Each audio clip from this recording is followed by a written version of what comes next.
Hey kawan, Cuk di sini dan kali ini sudah hadir sebuah gaming case dari Sades yaitu Sades Baphomet. Baphomet adalah lambang dari para pemuja setan atau penganut satanisme. Jadi mungkin dengan pemilihan nama ini seharusnya casing ini memiliki desain beraroma gotik. Tapi yang aku rasakan di sini memang desainnya terlihat gahar, namun terasa lebih futuristik. Atau mungkin Sades ingin mengingatkan kita dengan sosok Baphomet di game Ragnarok Online. Atau mungkin ada kaitannya dengan logo Sades yang berbentuk serigala yang mungkin maksudnya kambing dan serigala. Dan case ini support motherboard dari ITX sampai ATX. Dimulai dari bagian depannya yang bisa dibuka dengan cara menekan dan di dalamnya akan ditemukan dua buah slot 5,25 inci untuk drive bay atau DVD-ROM dan yang di bawah bisa untuk card reader. Lalu di bagian paling bawahnya ada seperti jaring-jaring berbahan besi untuk airflow dari fan di bagian depan. Di bagian belakangnya sama seperti kebanyakan case, ada lubang-lubang untuk IO shield, fan, PCIe bracket, dan power supply. Dan di case ini ada 7 PCIe expansion slot dan material besi yang digunakan cukup lumayan. Berlanjut ke bagian atas, makin terasa lebih futuristik lagi.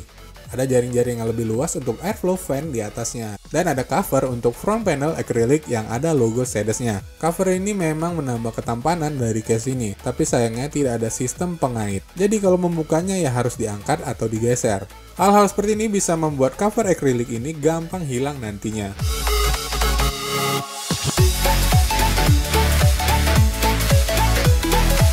Lalu di front panelnya ada dua buah USB 2.0, input untuk audio dan mic, dua buah USB 3.0, power dan reset button, dan yang terakhir ada dua buah switch dengan keterangan high dan low. Jujur aku nggak tahu ini apa.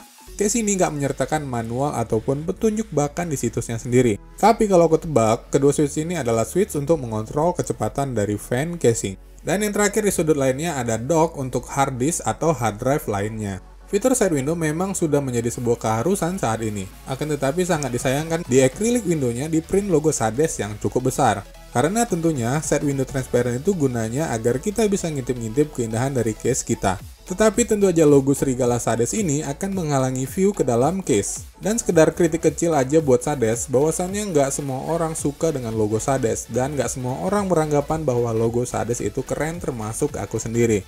Ya mungkin kalau emang Sades mau narsis logonya, bisa dikecilin sedikit dan dipindahkan ke bagian sudut. Hal ini juga berlaku untuk case-case lain dari Sades yang juga dibuat seperti ini.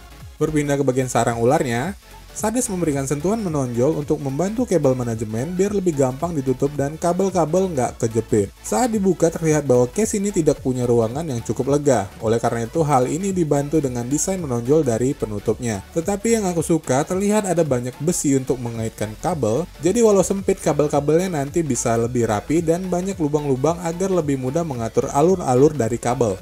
Terutama untuk kabel-kabel yang sangat pendek. Beginilah tampilan dalamnya. Ya, sayang sekali nggak ada PSU cover. Dan kita disambut dengan kabel-kabel front panel yang sangat ramai.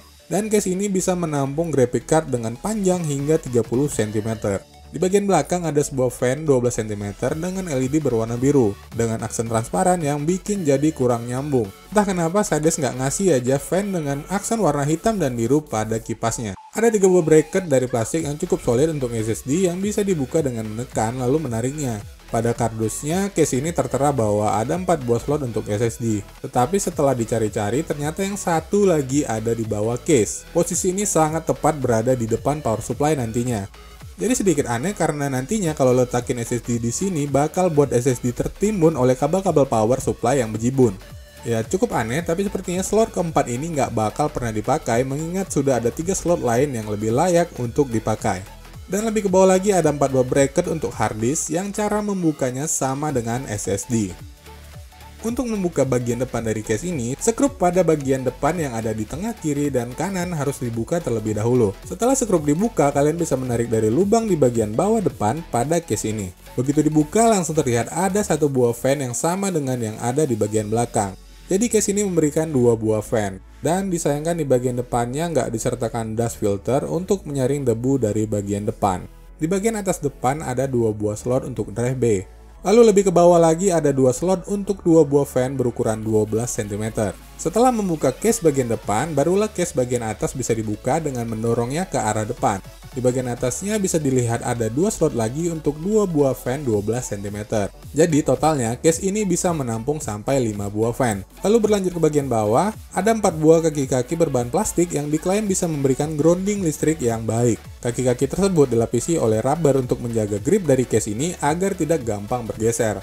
Dan yang terakhir ada dust filter atau penyaring debu yang bisa ditarik keluar agar lebih gampang membersihkan debu di bagian bawah case. Sebenarnya case ini sudah sangat cukup oke mulai dari desain, kelengkapan fitur, dan build quality yang dimiliki. Tetapi dua hal yang mengganggu menurut aku adalah tidak adanya Piosu cover dan yang terakhir tentu aja logo Sades di side window-nya. Tetapi itu relatif dan kembali ke kalian, karena mungkin ada juga yang nggak keberatan soal logo tersebut. Dan mungkin ada juga yang suka tidak pakai atau membuka side panel casing seperti aku. Kalau kalian mau ngintip harganya, link ada di deskripsi. Aku Cuaks and keep it on the level.